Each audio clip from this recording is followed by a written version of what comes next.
I thought I would share my A-level sketchbook for art. I recently found this literally a couple of days ago, and this is book 1 of 2, and with this is a painting. So if I do find the second book, then I'll definitely do a video on that as well. In terms of the painting, I do have that, so I'll definitely film that as well. So this is the sketchbook. This I got an A on, which I was quite proud of actually. It looks more like a scrapbook.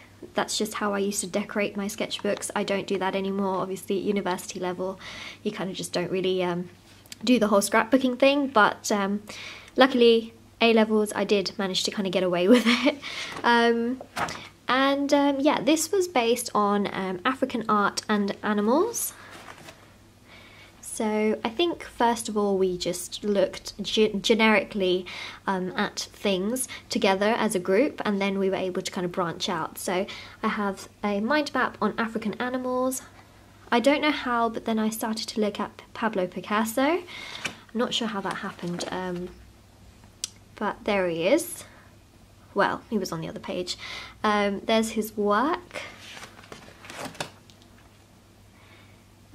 A lot of this is writing, which we had to do a lot of analysing.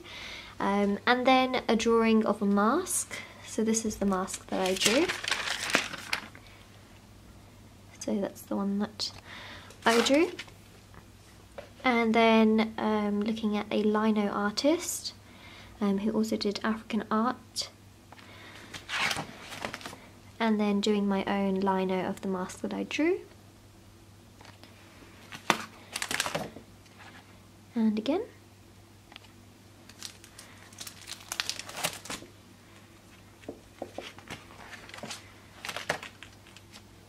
And this was the hippo. Onto newspaper, which I thought was quite genius, but not really. And then experimentation of drawing a parrot in lots and lots of different mediums, so coloured pencil, watercolour, coloured pencil I think that is, and then this I think is graphite. I have a parrot that looks just like him, except he's an African grey, not a macaw. Just thought I'd let you know. Quick experiments. This is mono print, I believe. And then I did a drawing of an elephant, which is that one. This is a drawing that I started when I got to this page, and then once I even finished my painting, which was the last thing I technically did, I still kept drawing over this elephant. I just kept shading and shading and shading, even though it was technically done. I just kept going over it. I'm not really sure why, but I just kept going over it. And that was the drawing that I actually copied. And then I reviewed it.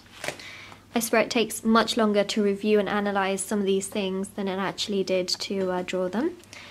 And then this was a picture that I then copied. And those were the kinds of shading and pastel-y things that I did. That probably made no sense. And then this is the copy. I think mine is a little bit too bright. His is a little bit more not so bright. And then a review.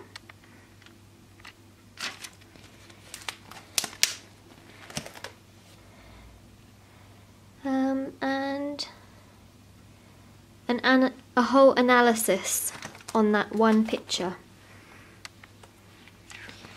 There is more writing in this book than there are drawings. I don't even know how that's possible for art. And then photographs from the zoo, and then just some drawings of, you know, the colours and things like that. And then from a photograph that was taken, I did my own little Pablo Picasso version of a zebra. And then this one, which was I can't even remember. What is this? A snake, maybe? I'm not even sure. No idea. And then a mixed media collage of just some leaves and I don't even know what I was doing here. And then looking at Henry Russo. You guys probably know that I am now doing fashion and textiles at degree level, my second year. Henry Russo actually was inspired should I say, Valentino on one of their recent haute couture collections. So if you haven't already seen that, it's quite interesting.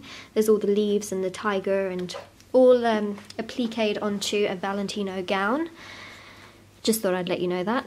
And so looking at him and some of his work, Tiger in a Tropical Storm, which is actually the collection Valentino, well, the painting that Valentino was inspired by. Analysis, again, they just don't seem to end.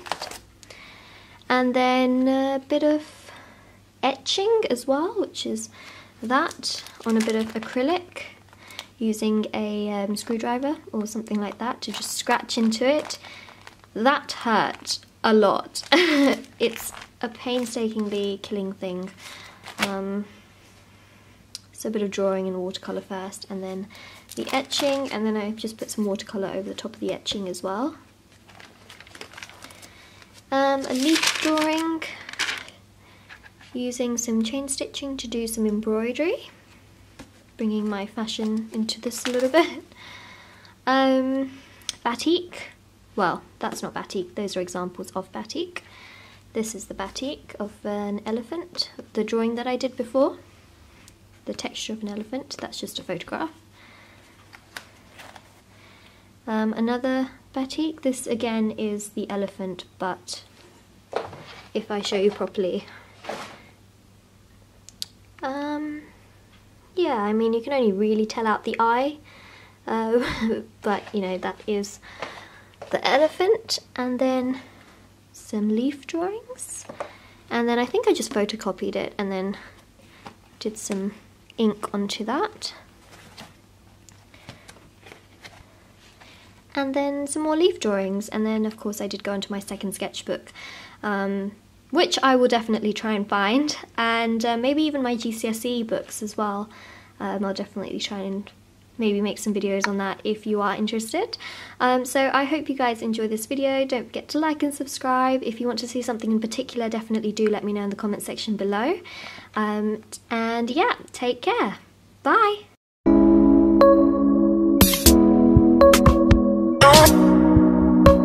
We would